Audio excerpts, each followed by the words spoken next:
मुख्यमंत्री आणि उपमुख्यमंत्री आम्ही सगळ्यांनी मिळून महिला बाल विकास मंत्री ह्याच्यामध्ये काही बदल केलेले आहेत। ते बदल मला आता आपल्या मार्फत महाराष्ट्रातल्या तमाम माझ्या माता भगिनींच्या पर्यंत पोहोचवायचे आहेत। मी आता सभागृहामध्ये त्याचं निवेदन केलेलंच आहे। सदर योजनेची सुरुवातीला अर्ज करण्याची मुदत 1 जुलै ते 15 जुलै 2024 पर्यंत होती। या मर्यादेत आता सरकारने सुधारणा केलेली आहे आणि आता सदर मुदत 2 महिने ठेवण्यात आलेली आहे। म्हणजे 1 जुलै ते 31 ऑगस्ट पर्यंत 2024 पर्यंत 31 ऑगस्ट 2024 पर्यंत लाभार्थी महिलांना अर्ज करता येईल। तसेच 31 ऑगस्ट 2024 पर्यंत अर्ज करण्यात आलेल्या लाभार्थी महिलांना जर एखाद्या महिलेनी 30 ऑगस्टला अर्ज केलेला असेल तर तिला लाभ मात्र 1 जुलै 2024 पासून दरमहा 1500 रुपये अशा पद्धतीने देण्यात येईल। म्हणजे जरी काहींना उशीर झाला, कारण आम्ही आता बघतोय बहुतेक ठिकाणी एवढी गर्दी होतीये।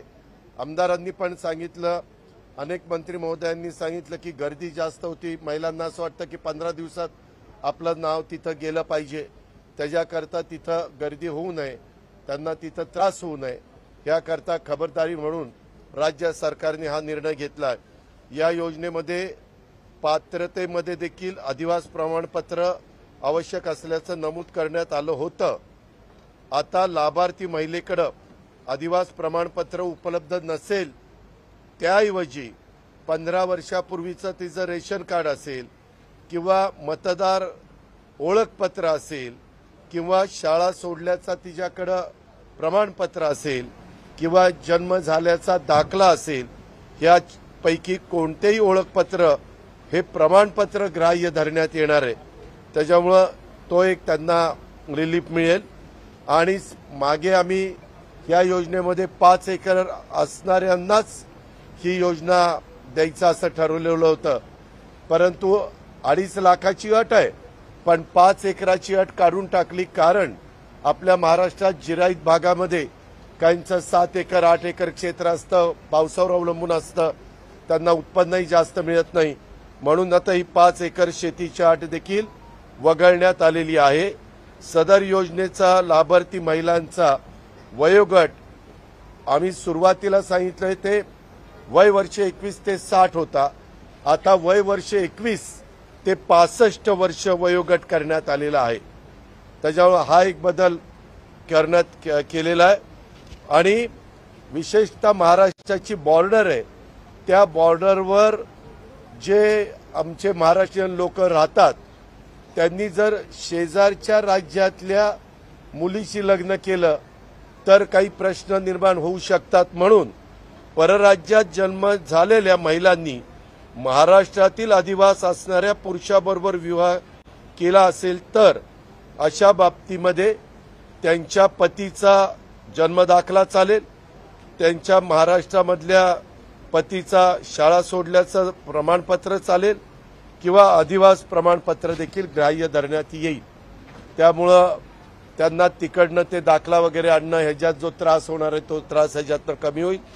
2.5 लाख रुपये उत्पन्न दाखला उपलब्ध नसेल तर त्याऐवजी त्या कुटुंबाकडे पिवळं किंवा केशरी रेशन कार्ड उपलब्ध असेल तर त्यांना 2.5 लाख रुपये उत्पन्नाचा दाखला ही प्रमाणपत्रातनं सूट देण्यात आलेली आहे। म्हणजे केशरी आणि आमच्या पिवळ्या रेशन कार्ड धारकांना दाखल्याची गरज नाही 2.5 लाख उत्पन्नाच्या। आणि सदर योजनेमध्ये समजा कुटुंबातील एका पात्र अविवाहित महिलेला सुद्धा योजनेचा फायदा देण्यात येईल।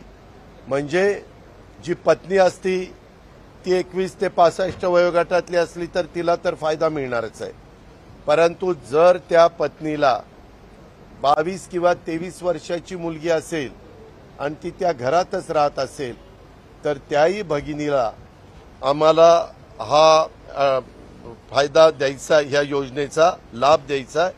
त्याच्यामुळं त्या कुटुंबातील एका अविवाहित महिला पात्र वयोगटात बसत असेल तर तिलाही लाभ मिळणार आहे अशा पद्धतीने ह्याच्यात बदल करण्यात आलेले.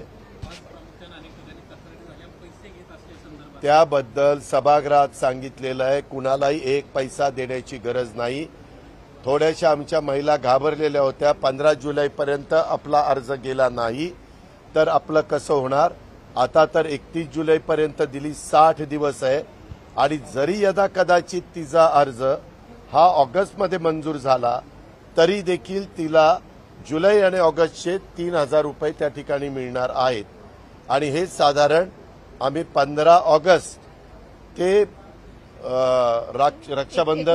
रक्षाबंधन 19 ऑगस्ट आहे, 15 ते 19 पर्यंतच आम्हाला हा त्यांचा जो काही लाभ आहे तो लाभ आम्ही वितरित करणार आहोत.